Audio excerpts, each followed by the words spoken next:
ofe utuba ke nagadani orombiya darumyani ofe dina ofe utuba nubira hajratun jaa khanumanin garte tumuradda arawa walitti asgenye wa walit dufnefis nagayan garte nagenu khenne aka nagayan tumuranu no hagodu galatuma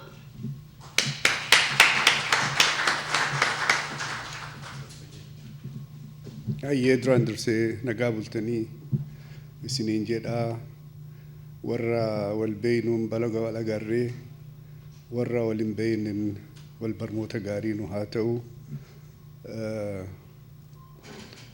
إبن والجيبة نجون عدا ورموتي الرمود برتي تدرا درسي إبن نوبني كنت برتين سين كي قبدي برتين سين كي لفكينا سين كي سنرا انتركام فتشون إندن دامو أرارا وسو عند برتين كي سنجر ربكنغو دقاتي ملكي قاري فكاتا دران درسي ورا أمانتي إسلام وردفتن مسلموتان رمضان كريم سنين جدا كسم رمضان نموف ويا أفريو كاشان توافي عيد مبارك ربي ورب برنا كبر دفون وعقدو ورب اللي سومي برد فبيات تقلي أورميات أمتك نواجين سوم ربي نعقدو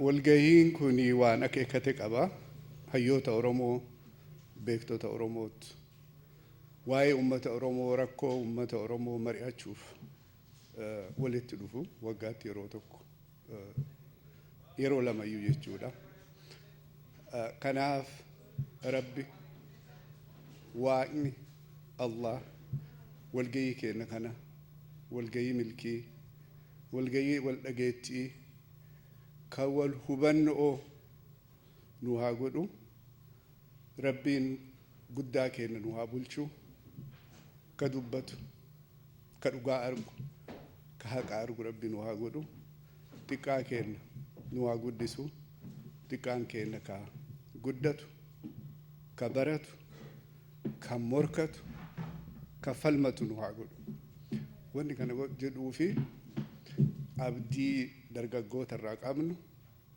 دلوتا كوبيت الراك أمنو كليس هيري روامة مثلا كيستي توري درجون قدتني بقى قبل ما كان نور توري كان نور في سوف والنسان تجرم كن أبدا شيء سدا ربي سان هاجر جارو كان أفو ربي تكاكين نوا قدسو قداكين ناس نوا بولشو وولد أفنيف كنا لقاف ولد دفنه حقاف ولد دفنه نمت الرور رفنه كي نمان داينه نت دفني كي كن دفني دينك كن نسيناني بورو كن نسيناني منا نديغا جرو نبوكي ساجرو وما ربي نوكن دقال ربي نوكن نقبا جرو بشار ربي نوكن لغا ربي نوكن كيست نؤمن سمي ساجرو كوني فالا وما ربيتي فالا نمومتي الله كنا الله هما ككيسموان بين كهنجلان بين ربي نور راح قلتو نولي ورا والقبته الربا دمك ايه حال هما كان كيس سابوف مريئته مري كان مو واقعينو ابسه بكانغا ربي نو هاغد ربي نغايا في روبن واكن نجيني كان ما هندا هاتو روم كمرغا بشاني هاتو مرغي كسا هاتو ساني كانني هاتو آنن كواتف ماتي هاتو كأن كيسن كأن نغايا قولي كيسن ماتي اللي كيسواتي هاتو غفوني سنين دين قريني سنين ورانيني مريكي نربي نوها ابسو نجالا هذا جو كي نجايا ورا نجايا تتجالا نوفلشا أبو جيلو في عد زيتونا هدون غلطي فدا أبو لبنس كنو دفنيرو Sin hubachiisuudhumaa fi aadaa Oromoo keessatti biyyi nagaa haa ta'u yeroo jedhan haa ta'u jennee deebisna. Kanaafi akkuma aadaa sanatti akka simattan obbo Lubeetiini sin gaafadha. Obbo Lubee.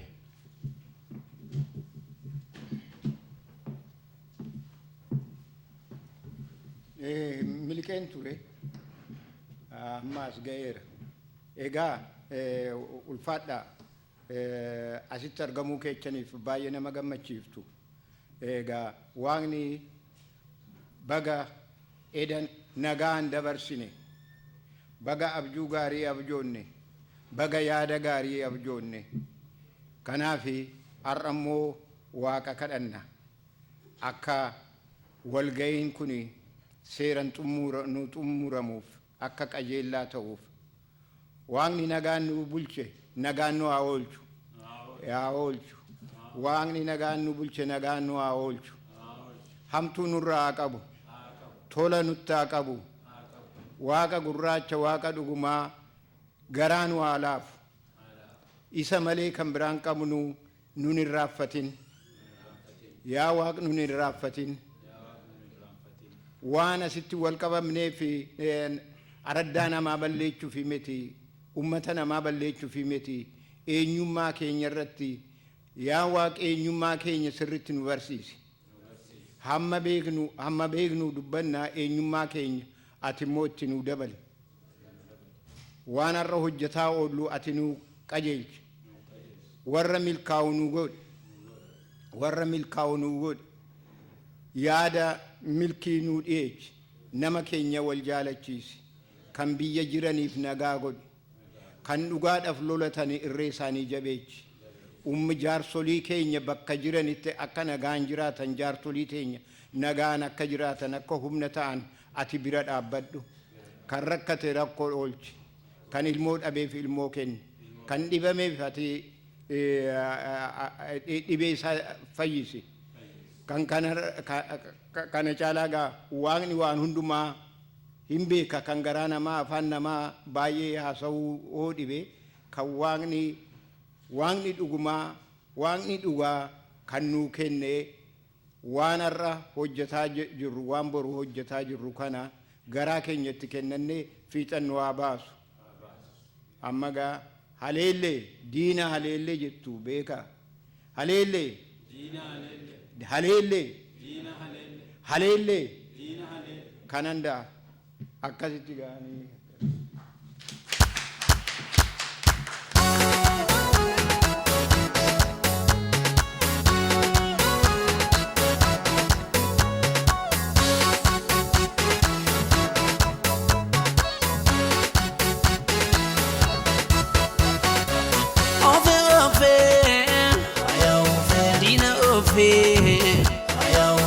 Utubaa kee nagadaani Orombiyaa Darumiyaani.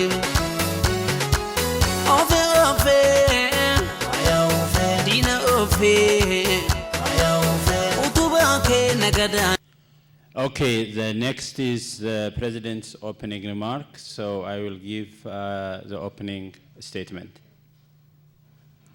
Distinguished guests, OSA members and friends, on behalf of the Executive Committee and the Board of Directors of the Oromo Studies Association, I would like to welcome you all to the 2013 OSA Annual Conference.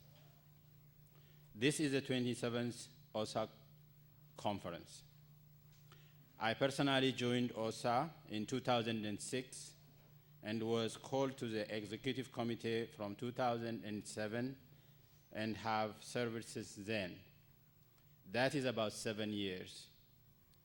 There are many in this room who have been with OSA since its inception, both Oromos and non-Oromos. These are fathers and mothers of OSA. To those pioneers who created and built OSA, to those who fed and nurtured OSA through challenges, to those who safeguarded the association and protected it from harm, to those people like me who joined and served OSA in its maturity, we offer our gratitude and celebrate together those 27 years pursuing good scholarship on matters related to the Oromo people and the peoples of Northeast Africa. OSA scholarship has revealed that the Oromo were colonized by a black African nation, Abyssinia, with the help of European colonial powers during the last quarter of the 19th century. It has documented that the process of colonization was a bloody one. The Oromo population was reduced from 10 to 5 million in a few years of conquest. Scholars in OSA have documented that during conquest and the colonization that followed, the Oromo lost political power over their country, Oromia. With that loss, the Oromo lost their freedom to control their own country, their resources, and over their own personal lives. Oromo farmers lost their land to Nafteñas, meaning gun-carrying settlers, and became serfs and Chiseñas.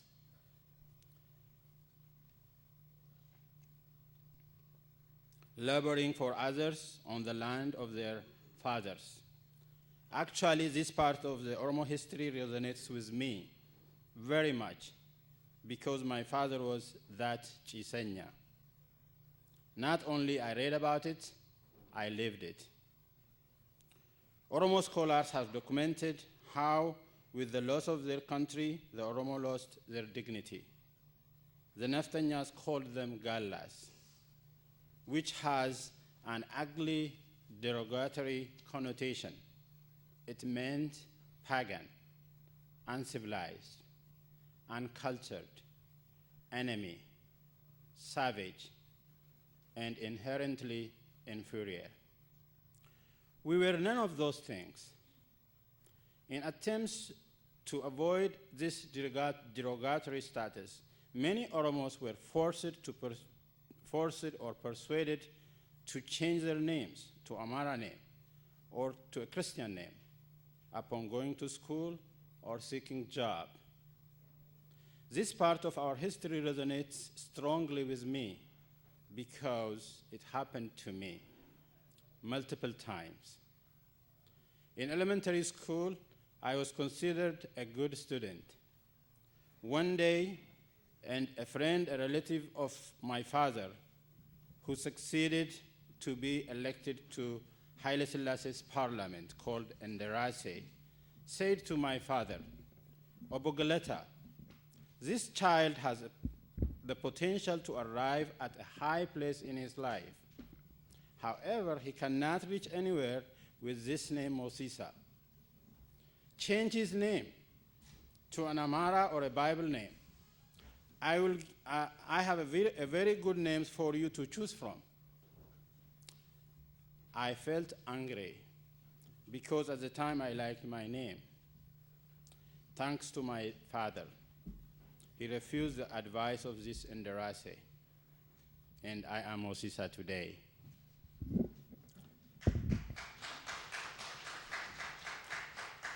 Every Oromo person has a similar story of his own, her own, to tell. My friend lost a prestigious scholarship after it was known that his name was Gomfa. The list goes on. Many of us, including me, didn't know at the time what was wrong with our names, why we were discriminated against in that fashion. We certainly didn't know that the Oromo was majority in Ethiopia. I thought Oromos were found only in my local area, the place then called Wolaga Taklai Gizat. The first time I knew the root cause of my own humiliation was my exposure to scholarship. It was when I read a brief history of the Oromo as it is written by an Oromo scholar, Geda Malba. smuggled into Ethiopia while I was already a graduate student at the Department of Mathematics at Addis Ababa University. It contained just 75 pages. I read it over and over. I can say those 75 pages opened my eyes forever. For the first time, I knew that I have a country of my own and that it is called Oromia. With some of my friends, we started eagerly distributing it. We used to call it a pill. It was like a welcoming medication that cures that ails you. Every time an Oromo person argued with us about the glory of the Ethiopian empire, we used to say, "Give him that pill." Soon after, many other smaller articles, booklets, and books started coming in. That was in 1990, and Derg was still in power. The names I remember were Asafa Jalata, Makroya Bulcha, Sisa Ibsa, Bani Holcomb, and Muhammad Hassan. At the time, I didn't know those guys. Now I know these are some of the founders of OSA, and they have come to be my colleagues, except for Obosisa Ibsa, whom I didn't get the chance to meet. The most powerful article series I admired the most was the Kindling Point series. Those pills, prepared by dedicated Oromo scholars and smuggled into the empire, taught me and many Oromos like me that the Oromo lost everything when they lost state power on their own country by force of arms. At this 27th anniversary of the association, it is appropriate to glimpse the paths OSA has gone through since its inception. Although I joined OSA during the recent years, the fact that I have spent 7 consecutive years in the executive committee gives me the opportunity to highlight some of the activities, achievements, and the challenges, even if from a relatively newcomer's perspective, and to take the liberty of giving a few suggestions for its future. What has OSA achieved? Number 1, OSA has documented and disseminated knowledge on the Oromo history, culture, religion, and made it known to the Oromo people and the world. Number 2, OSA has created a forum to encourage the finest experts of the Oromo, historians, anthropologists, engineers, linguists, musicians, health professionals, human rights activists, journalists, politicians, environmentalists, economists, statisticians, lawyers, agriculturalists, even mathematicians like me. We all carry out and encourage studies relevant to the Oromo and other peoples of the Horn of Africa. Number 3, OSA holds two conferences every year, the mid-year conference and the annual conference, where all issues relevant to the Oromo are presented and debated. Number 4, OSA publishes and disseminates newsletters, conference proceedings, and the Journal of Oromo Studies. This year marks 20 years of uninterrupted publication of our excellent peer-reviewed journal. Number 5, in recent years, OSA has actively engaged in advocacy work on a variety of issues affecting the Oromo at home, human rights, pollution of rivers and lakes in Oromia, environmental degradation, land grab, and continuing plight of the Oromo refugees. Since 2010 alone, we have written over 18 letters to various governmental and non-governmental organizations: the White House, U.S. State Department, the United Nations, UNHCR, and the Ethiopian government. I have released 10 appeal letters and other public statements since I took office. Number 6, several ad hoc committees have been erected over the years for different purposes. This year we have had 2 ad hoc committees: Committee for National Dialogue, CND, and the Scholarship Committee. What are the challenges? Number 1, OSA's work is based entirely on the efforts of volunteers. It needs dedicated people who are willing to sacrifice their time, their energy, and even their money. The most important sacrifice one can make is time. Time from your regular job, time from your family, time from rest and recreation, and time from sleep. Getting volunteers who are willing to dedicate their time and energy to serve OSA has always been a challenge. Number 2, OSA officers live in different cities in US or Canada. They run the day-to-day activities of OSA, maintaining contacts through telephone, email, or Skype. Regular meetings are always held by teleconference, Skype, or Paltalk. The executive committee and the board of directors members meet in person only once or perhaps twice a year. This year's board's meeting brought together persons from Sweden to California. Running the activities of the association while so far apart from each other has always been a challenge. Number 3, financial difficulty has always been a challenge to OSA's activities. Due to financial constraints, OSA could not have permanent office or paid employee, which in turn has constrained OSA's activities in many ways. The membership and registration fee collected once a year at annual conference is not enough to cover miscellaneous expenses for the entire year, mainly publication of JOS, a Journal of Oromo Studies, covering the travel expense of guest speakers at the 2 conferences. Remarks on the future role of OSA. OSA's mission is to promote Oromo scholarship. However, there are many who criticize OSA for strictly pursuing the current mission of the association. Some say OSA is a bunch of scholars who get together once or twice a year, talk to themselves or to their circles, and go back to their respective states or countries, and come back a year later to do the same.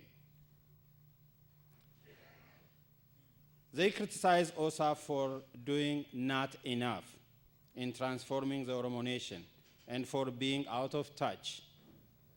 While most such critics are people who do nothing for themselves, I see that these kinds of observations are born out of frustration. Those who want more have a good point. The awful things happening to the Oromo at home every day continue happening. Widespread arrest, false accusations and convictions, kidnappings and disappearances, torture, rape, school dismissals, and unlawful killings are rampant in Oromia. Instead of gun-carrying settlers, Oromo farmers are evicted from their homes by a new destructive force, bulldozers, and their land sold or leased to transnational or national investors against their will. Oromo forest is decimated and wildlife perish. Rivers and lakes are being grossly polluted. In light of the fact that the Oromo political forces are becoming increasingly weak and divided, our people are looking up to OSA to intervene and play a more pragmatic role. In order to play a more constructive role, it seems to me that it is time for OSA to update and expand its mission in such a way that its mission makes the scholarship, which documents all of these conditions, more widely known and available. This kind of advocacy incorporates seeking the protection of human rights, draws attention to environmental degradation, such as the decimation of national forests and pollution of common rivers and lakes, issues calls against eviction of Oromo farmers from their ancestral land, for containing the spread of disease, expanding education, advocating for good governance and the rule of law. I'm sure there are many who disagree with me on this, but I strongly believe that doing so will reinvigorate and make OSA more relevant. We will be discussing these issues at the OSA business meeting. I urge you to become a member of OSA. Come and participate in the deliberations. The history of the Oromo nation and its struggle for freedom is as old as the subjugation. They resisted the conquest. Nevertheless, they remained subjects and powerless for the remainder of the 19th century. They remained subjects the whole of the 20th century. They are still subjects today. The question now is, will they remain subjects for the 21st century? What is next for the Oromo? Through what routes might the Oromo gain freedom and dignity, and what is the role of the Oromo scholars as this occurs? What is the best path to empower the Oromo regarding their own affairs?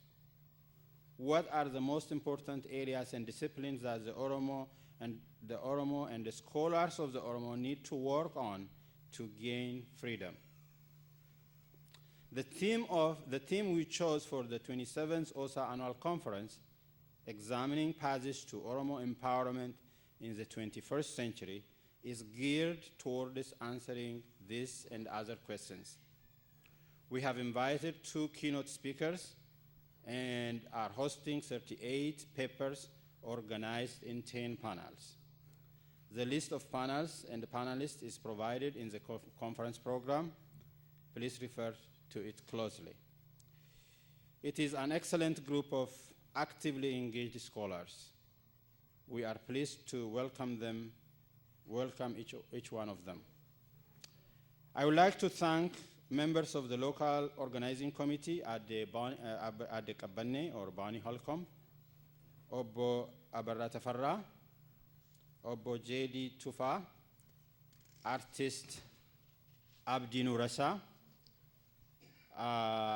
Dr. Masfin Abdi, and Durbe Tigist Gemme for working round the clock organizing this 27th OSA Annual Conference. They are joined by several other youth volunteers to host for the 2 days of the conference. I would also like to thank OSA Executive Committee members for their hard work and service for the year 2012 and 2013. Members of the 2 ad hoc committees we had for the past year also deserve special thanks. Now, let us begin the 27th Annual Conference of the Oromo Studies Association. Galatoma, thank you.